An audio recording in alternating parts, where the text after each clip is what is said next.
The crystalline spires of Arcturus III gleamed under the violet sky, casting prismatic shadows across the grand plaza where history would be made. Colonel Mara Ellis straightened her dress uniform, its navy blue fabric adorned with the insignia of Earth Alliance, humanity's first unified government. As commander of the USS Vanguard, Earth's premier diplomatic vessel, she carried the weight of 7 billion souls on her shoulders. 2 minutes until the ceremony begins. Colonel. Lieutenant Commander Jackson Harrison whispered, his tactical officer's eyes constantly scanning the assembled dignitaries. Mara nodded, keeping her expression neutral despite the butterflies in her stomach. Status of the Vanguard? Holding position in standard orbit, all systems nominal. The delegation from Earth, 20 of humanity's finest diplomats, scientists, and military officers, stood in formation behind her. This moment represented the culmination of 15 years of first contact protocols, diplomatic exchanges, and careful negotiations. Today, Earth would officially join the Galactic Council, a confederation of 37 spacefaring species that governed most of the known galaxy. Dr. Lila Ramos, their xenolinguistics specialist, approached with barely contained excitement. Her dark eyes sparkled as she clutched an ancient-looking datapad. Colonel, I've been studying the ceremonial language they'll be using. It's fascinating, derived from a trade pidgin that evolved nearly 8,000 years ago. Anything concerning? Mara asked, always alert for diplomatic pitfalls. Nothing unexpected, Lila replied. Standard membership clauses, mutual defense provisions, technology exchange protocols, all consistent with the English version we've already approved. The massive doors at the far end of the hall parted, and the council representatives processed in, a dazzling array of biological diversity. The serpentine slack, with their iridescent scales, the towering praxians with 4 arms and crystalline exoskeletons, the gelatinous morphs who shimmered with bioluminescence, and dozens more species Mara had spent months memorizing. Leading them was Ambassador Xirax of the Volax hegemony, current chair of the council. His chitinous face was unreadable to human eyes, but his voice, translated through the universal communicators everyone wore, carried warmth and gravity. Esteemed representatives of Earth, Xirax began, his multiple limbs gesturing in what Mara recognized as a formal greeting pattern. Today marks a momentous occasion in galactic history. Your species has demonstrated remarkable ingenuity, resilience, and potential. The Council welcomes you as equals under the light of 1 trillion stars. The ceremony proceeded with meticulous precision. Representatives from each Council species offered symbolic gifts, technological schematics, cultural artifacts, star charts. Mara exchanged the formal responses she had rehearsed hundreds of times, presenting Earth's offerings in return, examples of human art, philosophical texts, and environmental preservation techniques that had saved their homeworld from ecological collapse. Finally, the moment arrived for the treaty signing. Ambassador Xirax unfolded an ornate document, not digital, but inscribed on a material resembling parchment, a council tradition dating back millennia. Before we proceed to the final signatures, Xirax announced, as tradition dictates, I will read the custodial provisions in the ancient tongue. Mara frowned. This hadn't been mentioned in the briefings. Xirax began to recite in a language unlike any Mara had heard before, clicking, whistling, and guttural sounds interspersed with melodic tones. She glanced at Lila, who was furiously working her translator, brow furrowed in concentration. The recitation lasted less than a minute. When it concluded, Xirax extended the document to Mara. Colonel Ellis, as representative of Earth, do you accept these terms and enter the Galactic Council in perpetuity? Mara hesitated, glancing again at Lila, who gave a small, uncertain nod. I accept these terms on behalf of Earth and its peoples, Mara declared, signing her name with the ceremonial stylus. Applause rippled through the assembly. Congratulations were exchanged, Glasses of iridescent liquid were distributed for a toast. All seemed well. Until Mara's communicator vibrated with an emergency signal. Excusing herself, she stepped aside to accept the transmission. The holographic face of Admiral Chen Wang, Earth Defense Command, materialized before her, his expression grim. "Colonel, we have a situation. 17 Council warships have just emerged from FTL at the edge of our solar system. They've surrounded Earth and are demanding immediate surrender of all planetary resources. They've given us 72 hours to comply or face custodial action, whatever the hell that means." The glass nearly slipped from Mara's fingers. "That's impossible. We just signed the treaty." They're broadcasting the treaty as justification, citing something called the custodial provisions. They claim we've legally consented to becoming a resource world. Mara's eyes darted to Xerax, who was watching her from across the room, his alien face still unreadable, but somehow radiating satisfaction. "Get everyone back to the Vanguard," she whispered to Harrison. "Now!" As the Earth delegation made hasty excuses about preparing for the following day's celebrations, Mara approached Xerax directly. "Ambassador, I've just received disturbing news from my homeworld. Would you care to explain why Council warships are threatening Earth?" Xerax's mandibles clicked in what the translator rendered as amusement. "Not threatening, Colonel. Implementing. The custodial provisions I recited grant the Council authority to manage developing world's resources for the greater good of galactic civilization. Earth has such abundant resources. Your oceans alone contain elements rare in our galaxy." "That wasn't in our agreement," Mara hissed. "It was in the original language, which is legally binding. The translated versions are diplomatic approximations. Don't worry, your people won't be harmed much, and in a few generations, they'll barely remember living any other way." His voice lowered. "It's the same for all new species, Colonel. How else would the Council maintain its position? True equality is inefficient."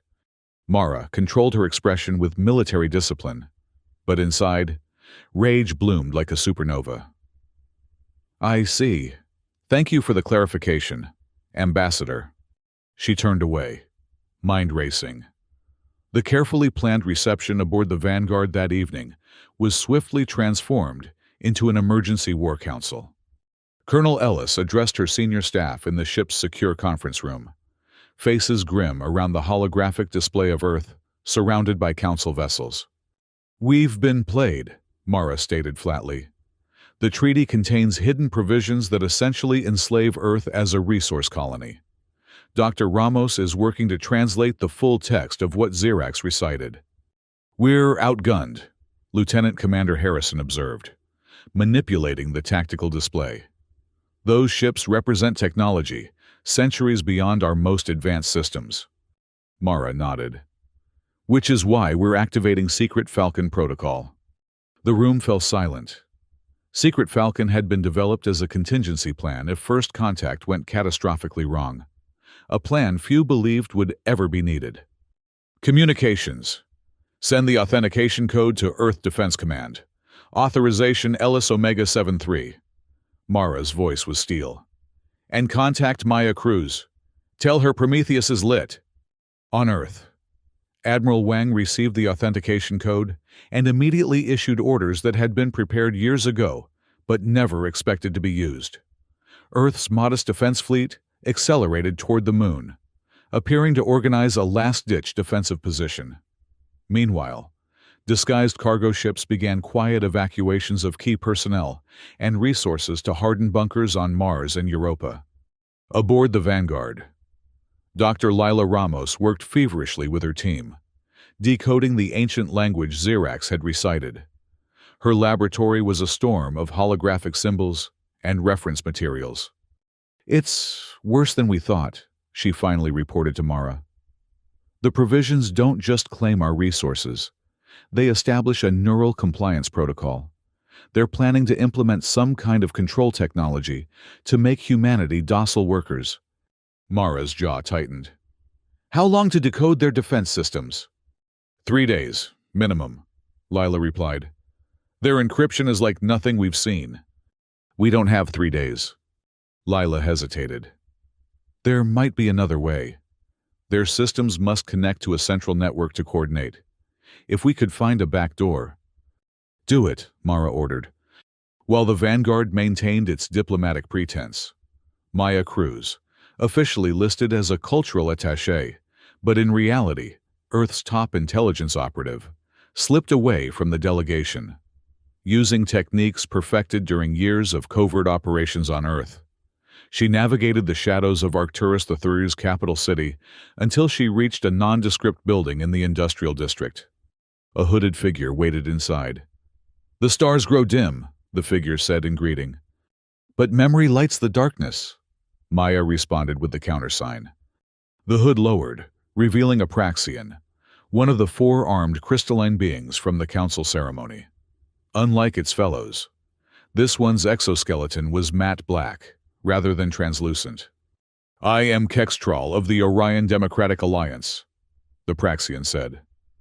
Your signal was received. You seek allies against the council? Earth has been betrayed, Maya confirmed. We need to know if the rumors are true, that there are others who resist council domination. Kextral's crystalline structure shimmered with what might have been emotion. The rumors are true. Many species chafe under council rule. Some of us have organized. The ODA operates in shadows, but we have sympathizers on dozens of worlds, ships, even within the council defense force. We need those contacts now, Maya urged. Earth has 72 hours before the council claims it as a resource world. The same fate that befell my homeworld 2 centuries ago, Kexitral said bitterly. We can help you, but understand, open resistance has never succeeded. The council's technological advantage is too great. Maya's smile was cold as interstellar space. Technology can be turned against its masters. We just need a way in. On Luna Base, Earth's military and scientific installation on the Moon, humanity's covert preparations for the possibility of hostile first contact were bearing fruit. Ships that appeared to be standard defense vessels from the outside contained experimental weapons systems developed in secret. Quantum communications arrays, shielded from detection, coordinated Earth's scattered forces without the Council's knowledge. Lieutenant Commander Harrison led a rapid deployment team to the lunar surface, establishing a defensive perimeter around the Council's forward observer ships. Their orders were simple: contain, don't engage, but be ready. Back on the Vanguard, Dr. Lila Ramos had assembled an unlikely team: linguists, cryptographers, and the most brilliant hackers Earth had ever produced, all of whom had been quietly assigned to the diplomatic mission just in case. Their system architecture is based on quantum entanglement, Lila explained to the assembled specialists. Theoretically unhackable because any observation changes the state. So we don't observe, said Jie-Min, a young woman whose algorithms had once broken into Earth's most secure financial systems. We insert. Exactly. Their automated defense systems operate on predetermined response patterns. If we can identify and mimic the command structure. For 48 hours, they worked without rest, fueled by stimulants and determination. Meanwhile, Mara maintained diplomatic appearances, attending council functions with a smile that never reached her eyes. At the 60-hour mark, Maya Cruz returned to the Vanguard with critical intelligence. The ODA has provided access codes to 6 council communication relays. They can't get us into the defense network directly, but they can get us to the back door. That's all we need, Lila said, eyes bloodshot from staring at screens. We've cracked their linguistic encryption. With those access points, we can insert our package directly into their command protocols. Mara studied the tactical display. Earth's defensive posture was as ready as it would ever be. The Council Armada remained in position, clearly confident in their overwhelming superiority. Small craft had already begun landing at strategic locations around the planet, advance teams to prepare for the resource extraction. What's our chance of success? Mara asked. Lila and Maya exchanged glances. 50-50, Lila admitted. But the alternative is certain defeat. Mara nodded once. Execute. The plan unfolded with precision. As the 72-hour deadline approached, Council ships began powering up their weapon systems, preparing to demonstrate their superiority with targeted strikes against Earth's major defense installations.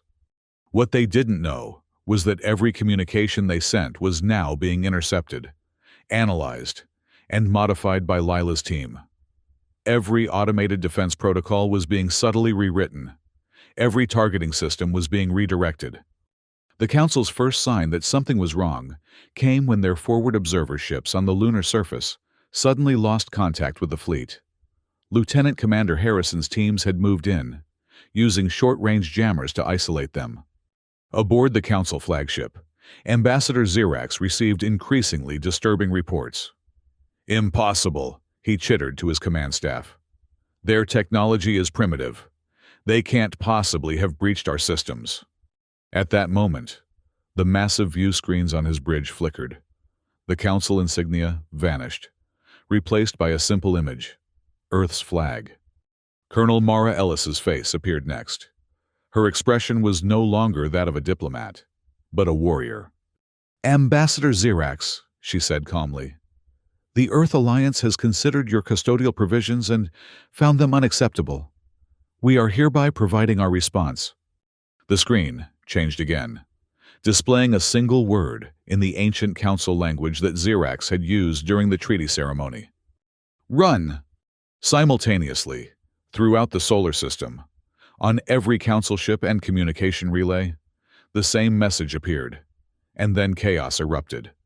Council defensive systems, reprogrammed by Lila's team, suddenly identified other Council ships as threats.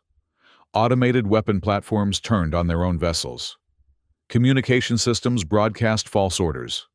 Navigation systems initiated emergency FTL jumps to random coordinates. From hidden positions throughout the Kuiper Belt, at the edge of the solar system, Earth's experimental fleet emerged. Ships equipped with technology reverse-engineered from fragments of alien craft that had crashed on Earth over the centuries, kept secret even from the official first contact teams. Maya Cruz, coordinating with ODA operatives who had infiltrated the Council fleet, transmitted the command codes that disabled key systems on a dozen capital ships. Lieutenant Commander Harrison's lunar forces launched, targeting the suddenly vulnerable command vessels. And at the center of it all, the Vanguard dropped its diplomatic pretense. Hidden weapon ports opened along its hull, revealing armaments that no Earthship was supposed to possess. Mara Ellis stood on her bridge, watching as the Council's overwhelming force disintegrated into confusion and friendly fire. Open a channel to all Council vessels, she ordered. All frequencies, all languages. When the communications officer nodded, Mara spoke with quiet intensity. This is Colonel Mara Ellis of Earth. Your deception has failed. Your systems are compromised. Your fleet is in disarray. We could destroy you all now. She paused, letting the statement hang in the vacuum. But unlike you, we do not conquer. We do not enslave. We offer you one chance. Run. Withdraw from Earth space immediately. Tell your Council that humanity will not be subjugated. Tell them that their era of deception is over. Her voice hardened to diamond. And if you ever threaten Earth again, run will be the last word you ever hear. On the Council flagship, Xerax stared at the screens in disbelief as his mighty armada tore itself apart. Ships vanished into FTL jumps. Others drifted powerless. Some erupted in explosions as their weapon systems overloaded. How? He demanded of no one in particular. How is this possible? It seems, said a morphic counselor, its gelatinous form pulsing with agitation, that we have significantly underestimated the humans. Within hours, the remnants of the Council fleet were in full retreat. Those ships capable of FTL had jumped away. Those damaged beyond escape capability had surrendered. Earth's defensive perimeter secured the solar system, with ODA allies providing intelligence on Council movements beyond. The aftermath was swift and far-reaching. News of Earth's defiance spread through the galaxy with impossible speed, transmitted through the very networks the Council had built to maintain control. On dozens of worlds, populations that had lived under Council domination for generations suddenly saw proof that resistance was possible. Lieutenant Commander Harrison coordinated with Earth Defense Command to secure the solar system, establishing new defensive perimeters and protocols. His teams boarded captured Council vessels, beginning the process of understanding their technology from the inside out. Maya Cruz and her ODA allies expanded their network, establishing secure communications with resistance movements throughout Council space. What had been isolated pockets of discontent transformed almost overnight into a coordinated rebellion. Dr. Lila Ramos led the effort to understand and counter the neural compliance technology hidden within the custodial provisions. Her teams worked tirelessly to develop countermeasures that could be shared with other species who had already fallen victim to the Council's control. And Colonel Mara Ellis found herself unexpectedly cast as a symbol of liberation. Her image and the simple, defiant message, "Run," appeared on walls and screens across 100 worlds. 3 months after what became known as the Deception Day Rebellion, Mara stood on the bridge of the Vanguard once more. But the view was vastly different. Where once a single Earth ship had faced a Council armada, now a diverse fleet assembled, vessels of Earth design alongside ships from 24 species, all united under a new banner, the Galactic Alliance for Freedom. The Council was in disarray. Several member species had withdrawn entirely, renouncing their allegiance. Others were locked in internal conflicts as populations rose against leaders who had supported the deception. The once mighty Council Defense Force was scattered, many of its ships now in the hands of revolutionary forces. Xyrax and the other architects of the custodial provisions had fled to the Council's core worlds, where they desperately tried to maintain control through what forces remained loyal. But their authority diminished daily as more worlds declared independence. Maya Cruz, now serving as Earth's liaison to the growing rebellion, joined Mara on the bridge. "The Praxian homeworld has officially seceded from the Council," she reported. "Their provisional government is requesting alliance membership." "Approved," Mara replied. "Send them the legitimate treaty text, the one without hidden provisions." Maya smiled. Already done.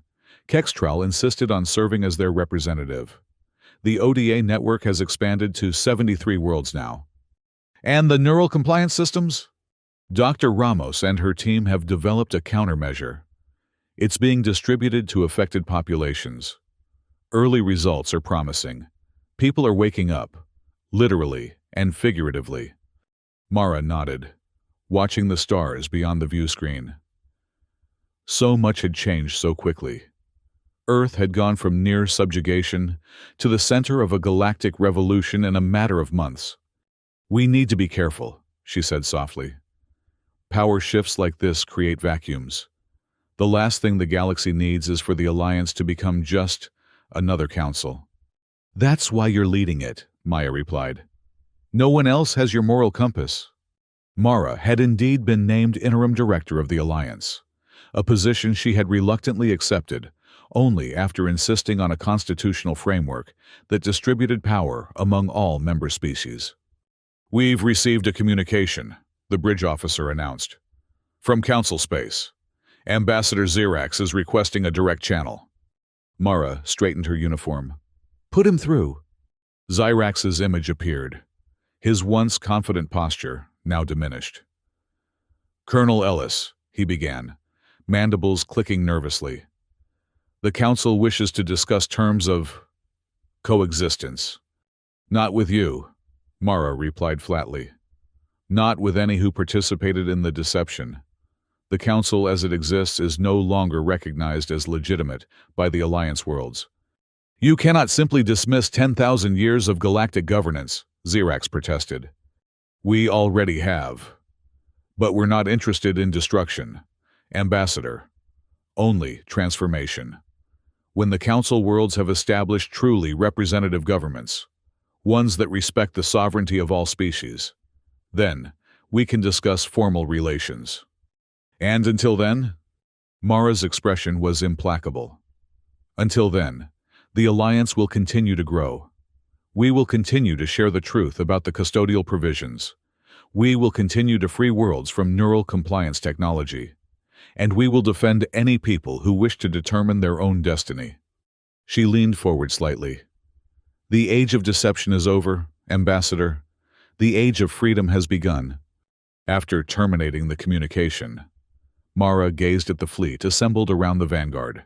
Ships of every size and configuration, crewed by beings of wildly different biologies and cultures, all united by a simple principle: self-determination.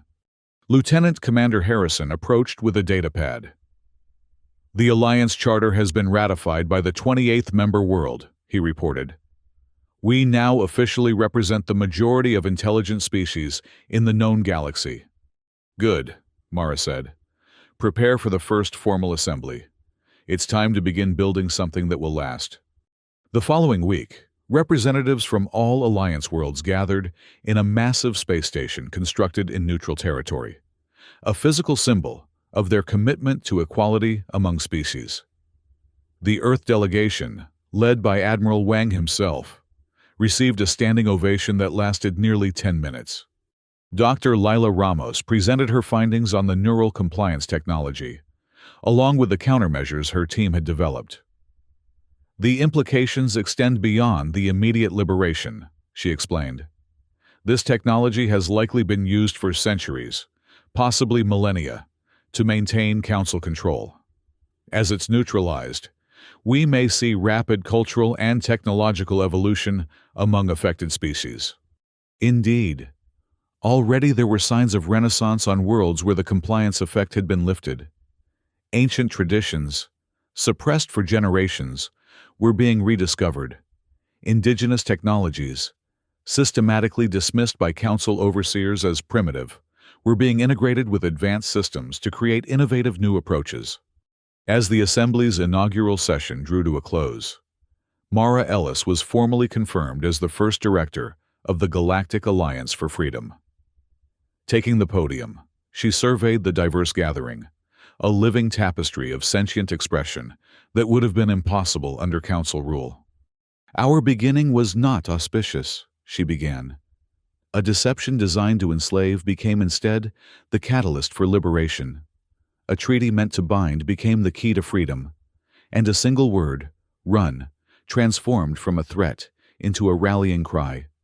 Murmurs of agreement rippled through the Assembly. But what we build now must transcend that beginning. The Alliance is not founded on fear or retribution, but on mutual respect and genuine cooperation.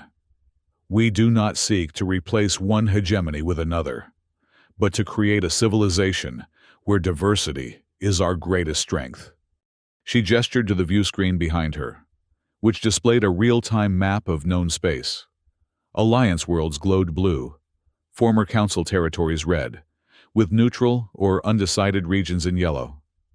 The blue was spreading visibly, not through conquest, but through choice. We face challenges ahead. The Council, though diminished, remains powerful in its core systems. There are worlds suffering under neural compliance who still need our help.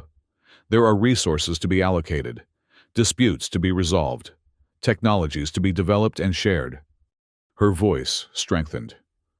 But, unlike the Council, we will face these challenges together, as equals.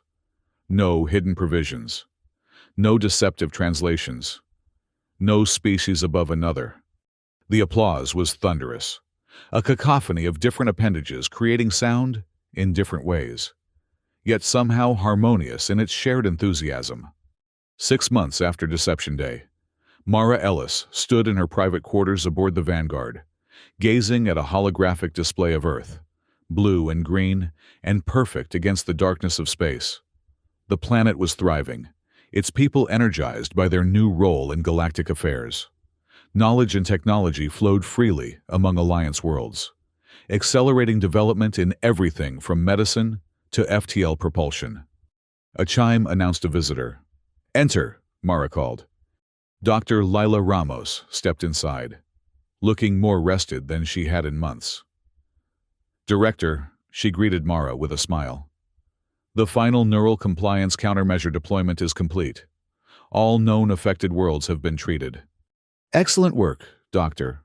And please, when it's just us, it's still Colonel, or better yet, Mara." Lila nodded, joining her at the viewport. "It's hard to believe how much has changed. 6 months ago, we were celebrating joining the Council. Now the Council barely exists, and we're at the center of the largest cooperative alliance in galactic history," Mara finished. "I still wake up wondering if it's all a dream." "Not a dream," Lila assured her. "Though I admit, sometimes I miss being just a xenolinguistics specialist. Politics is messier than syntax." Mara laughed softly. "Isn't that the truth?" Her communicator chimed with a priority signal. "Ellis," she answered. "Director," came Harrison's voice. "Long-range sensors have detected a massive energy signature approaching from beyond the galactic rim. It's unlike anything in our records, or the Council's." Mara straightened. "First contact?" "Possibly. Or something else entirely. Whatever it is, it's big, and it's heading directly for Alliance space." "Alert the assembly. I'll be on the bridge in 5 minutes." She terminated the connection and exchanged glances with Lila. "It seems the galaxy has more surprises in store," the linguist observed.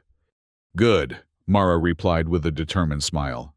"Humanity does its best work when faced with the unexpected. And this time, we're not facing it alone." Together, they headed for the bridge, ready to write the next chapter in humanity's unexpected journey from Council Pawn to Galactic Liberator. Whatever emerged from the darkness between the stars would find not a fractured galaxy ruled by deception, but a united alliance built on the most powerful force in the universe, freedom. And if freedom's voice needed only one word to shake the foundations of a 10,000-year empire, imagine what it could accomplish with a galaxy of voices speaking as one. The human who had once been tricked into signing away her planet's sovereignty now stood at the helm of history's most profound transformation. Proof that even the most carefully laid plans of ancient powers could be undone by the simplest of human qualities: the refusal to bow, the courage to fight, and the wisdom to unite. The stars themselves seemed to shine brighter as the vanguard led the Alliance fleet toward the unknown visitor. No longer frightened of what lurked in the cosmic darkness, but eager to embrace whatever came next. After all, they had faced deception and emerged stronger. They had stared down subjugation and proclaimed with one voice, "Run!" And the galaxy had listened,